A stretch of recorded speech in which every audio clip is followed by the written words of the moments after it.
My name is Bonnie Perry, and I serve as the Bishop of the Episcopal Diocese of Michigan. And I am here, and all of us are here today with End Gun Violence Michigan. We're here for a day of action. We have events that are being held across our state, in Detroit, in Kalamazoo, in Grand Rapids, in Saginaw, in Oxford, in Marquette, and here in Lansing. We have students and teachers, faith leaders, labor unions, elected officials, and doctors all coming together to say enough is enough. Let's end gun violence now in Michigan. Holy Scripture tells us that people of faith should love the Lord your God with your heart, your mind, your soul, and all your strength. And you should love your neighbor as yourself. Friends, I want to love my neighbors. I want to love our kids. I want to keep them safe. I want to keep them alive, and that's why I'm here. Let's keep our kids safe. And we have a way of doing that. For years, we have known that common sense legislation regarding guns would save children and adults' lives. And those pieces of legislation have languished in our state legislature. We couldn't get a hearing, we couldn't get a vote. Our politicians here in Lansing, they didn't act. And they pretended that the gun crisis wasn't happening. And there are now people who are no longer breathing because of that. And that's not something that any of us can live with. Last year, guns became the #1 cause of death for children. Our legislature's failure in action cost kids' lives. But there's a new day here in Lansing. And Governor Whitmer and our new legislative leaders who were elected have a mandate to do sensible gun laws. They campaigned on it, and we're here today to ensure that those promises are kept alive, like our kids and our friends and our neighbors. It has to be a top priority, and that's why we're here. I want to ask my colleague, Rabbi Lo Patton of the Jewish Community Relations Council, the American Jewish Committee, to please come and say some words. Rabbi. Thank you so much, Bishop Perry, for really organizing this with my fellow co-religionists, religionists, people from all different walks of life. I am glad to be standing here with my brothers and sisters in faith to speak out and call for immediate action from our new legislature, Democrats and Republicans working together. It's sad to say that nowhere it feels safe in our society today. There are mass shootings in schools, grocery stores, 4th of July parades, even houses of worship. You know, I'm Jewish. I'm also the rabbi of a synagogue, Kilat Etz Chaim, and director of the Jewish Relations Council. Many of our ancestors, our Jewish ancestors, came to America as refugees, as so many are doing today, fleeing violence and pogroms in Poland, Germany, Russia, and Ukraine. The United States was and is a beacon of religious freedom. But here, even in this beacon of religious freedom, our community faces danger fueled by hatred and made deadlier by easy access to guns. In 2018, a gunman armed with an AR-15 assault rifle attacked the Tree of Life Synagogue in Pittsburgh, killing 11 members of the congregation, old and young, elders who had survived the Holocaust and come here to America for refuge. In 2019 in Poway, California, a man entered the synagogue during the Holy Sabbath prayers, during Shabbat with an assault rifle and injured 4, including the rabbi in 2022. Just last year, 4 members of Beth Israel Temple in Colleyville, Texas were held hostage by a gunman. They only escaped after an 11-hour standoff. What imaginable cruelty to escape the Shoah, the Holocaust, to rebuild your life in this wonderful country, brick by brick, free in America, and to have that life stolen in your own temple, your own synagogue, your place of safety and refuge. So now many synagogues, including my own, post armed guards, need to pay armed guards standing in the door during worship. This is our very sad new normal. But I am here because we know we are not alone in this struggle. For our community to be safe, the children of Oxford have to be safe. The children of Detroit and Flint have to be safe. From big cities to small towns, we all have to work together to end the scourge of gun violence for all of us. If any of us are going to be safe, we all have to be safe. So my friends, I am encouraged. I'm angry, but I'm hopeful. And I am ready to work with our legislature and our political leaders. This should not be a partisan issue. We will work with anyone and everyone to save lives and pass the gun reforms we need so urgently in the first 100 days of this new session. Let's get it done.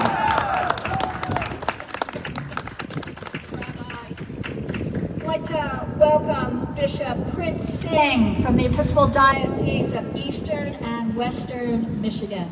Bishop. Thank you, Bishop Bonnie. My name is Prince Singh, and I have the privilege of serving as the Bishop Provisional of Eastern and Western Michigan. And I'm here as a follower of Jesus, who famously said, "Let the children come to me. Let them not be hindered," and then pointed to the children and said, "Unless you become like a child, you cannot understand the kingdom of God." Unfortunately, gun violence kills children the most in our culture. And this has to stop. And as a religious leader and as people of faith across the board, we stand to bring this to the attention of our leaders in this hallowed ground. It used to be that car accidents and drownings were the major cause of the death of children, but now it is guns. Guns are the #1 cause of death for children. And this has happened while the legislature sat on its hands and did nothing for years. That is called apathy. This is completely preventable. The governor campaigned on the issue of stopping gun violence. The new leaders of the legislature also campaigned on gun violence, and the voters, we the people, have given them a mandate. The people have spoken. They've spoken for common sense gun violence laws. We can work in a bipartisan way, but we cannot get bogged down. Every day we delay, more people, more children die. That is why we, as religious leaders across the board, are calling for the legislature to act on these 4 pieces of legislature in the first 100 days. Child access protection, extreme risk protection, domestic abuse survivor protection, and universal background check. That's it. Thank you. And my colleague, Bishop David Bard from the United Methodist Church. Bishop. I'm okay. Good morning. I am David Bard. I serve as the United Methodist Bishop for the state of Michigan.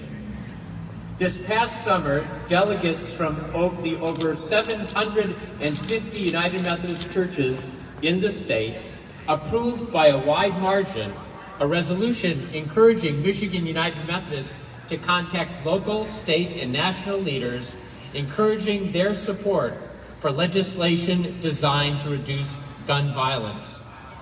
Their approval of that resolution was rooted in our denominational statements, encouraging us to address the epidemic of gun violence in response to God's vision of shalom, of peace. Religious leaders are sometimes considered naive when it comes to the hard realities of life. I suffer no illusions that a single set of laws will eradicate gun violence quickly or easily. But I am also convinced that simply because we cannot do everything should not mean that we do nothing. I stand here as a bishop in response to the voices in my church who have made statements asking that even if we cannot do everything, we must do something in a country where guns are now the #1 reason for death among children and teens. The #1 reason. I stand here as a husband of a teacher who thinks that perhaps safe storage laws might prevent a first grader from coming into a classroom with a gun and shooting that teacher. I stand here as a citizen of Michigan who thinks that perhaps universal background checks and safe storage laws could have prevented a young man from killing fellow students at Oxford High School. I stand here as a pastor who officiated at a funeral for an older man who took his life in despair, wondering if safe storage laws may have slowed him down enough to rethink that action. I stand here as a pastor who officiated at a funeral for a young woman shot and killed by her jealous ex-boyfriend, wondering if a red flag law might have prevented him from killing that beautiful young woman. Universal background checks, safe storage laws, red flag laws are common sense measures that can make a difference, common sense in the face of the insanity of gun violence. They're common sense to a majority of Michiganders. I stand here as a bishop, as a religious leader who loves it when the moral imperatives of my faith to do justice, to seek peace, and to care for others have such common sense embodiments. Thank you.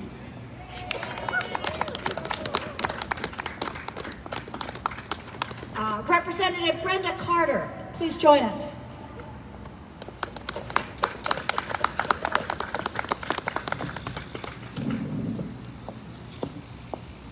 I am Representative Brenda Carter, and I thank everyone for coming out today.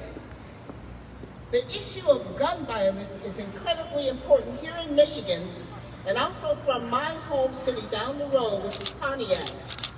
In 2022, there were 37 homicides in Oakland County, one of the richest counties in the United States. 14 of those homicides came from the city of Pontiac. But this is more than just the statistics I just quoted. This is really personal to me. On July 28, 2007, my nephew Randy was walking in his neighborhood and was gunned down. I got the call from my sister. She was hysterical. Her child was dead. A bright artist, potential artist, gunned down in the prime of his life. I was doing an event in Detroit when I got the call that my only child was a victim of gun violence. He survived. He survived the shooting that happened right here in Lansing, but died 1 year later from PTSD. Every day we hear stories about lives cut short for no reason. Did you know that Michigan is ranked 21st in the nation in gun violence. However, in Michigan, black people are rated 9th in the nation in gun violence. And this ages between 15 and 29, young black people are more likely to become victims of gun violence in cities like Pontiac, Detroit, Lansing, Flint. I ran for the House of Representatives because this is so personal to me. I pray nobody out there ever get a call at 4 a.m. in the morning that your child is dead. I'm a legislator. I am a state legislator. I'm a lawmaker, but I'm also a survivor.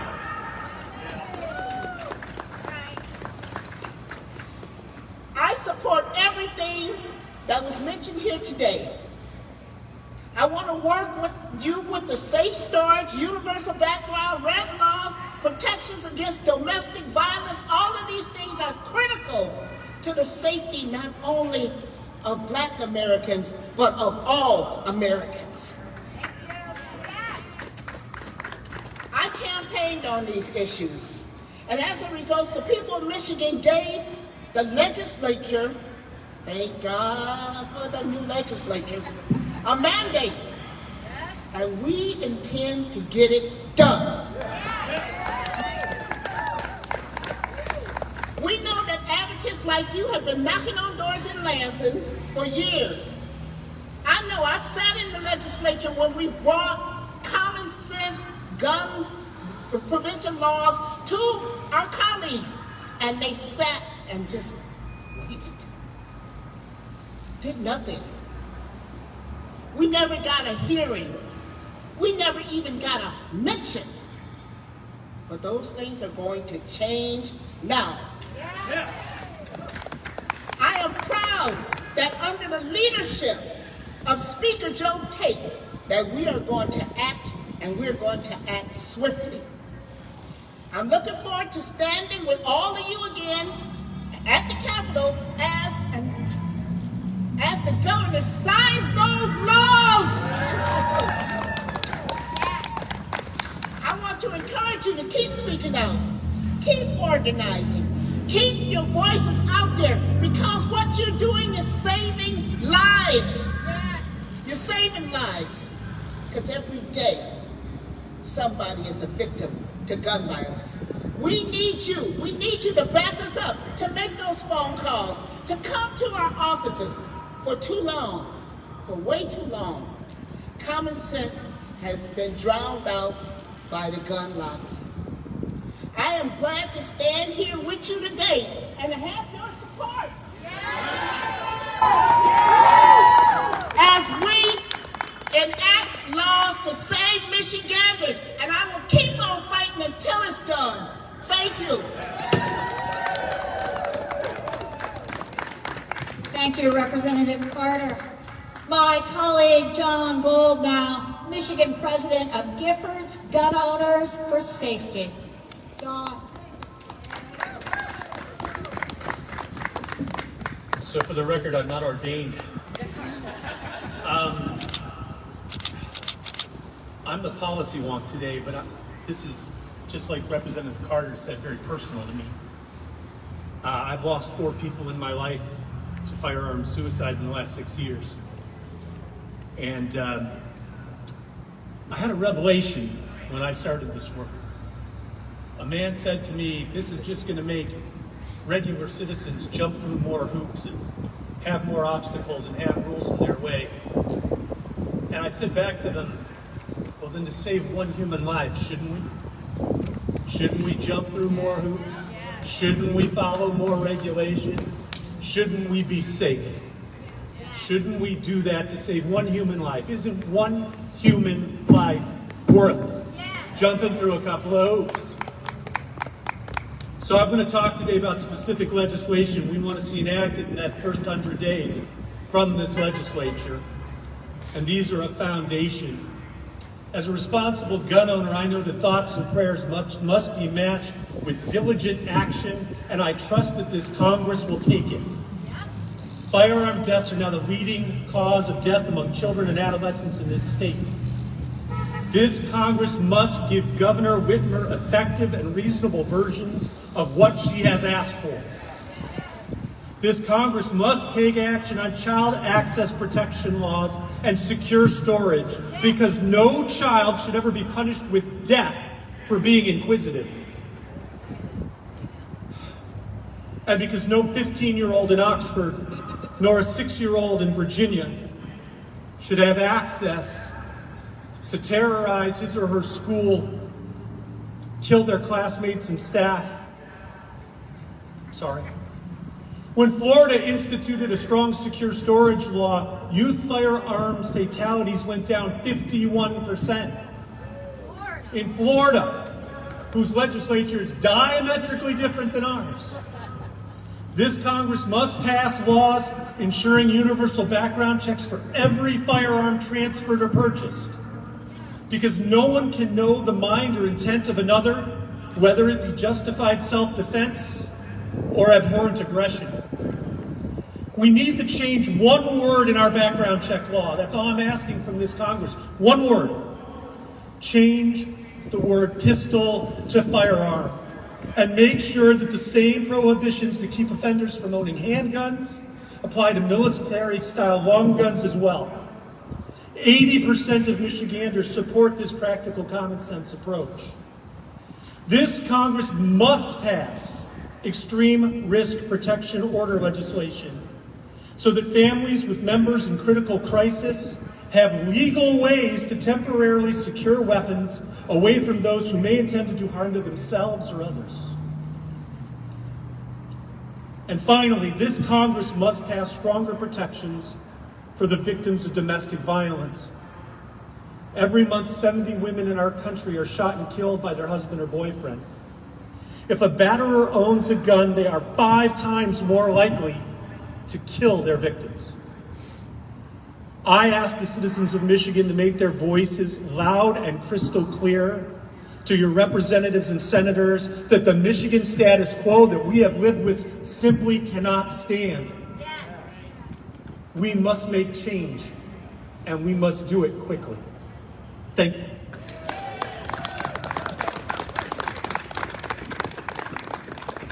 Friends, do we have any questions? I think we were clear.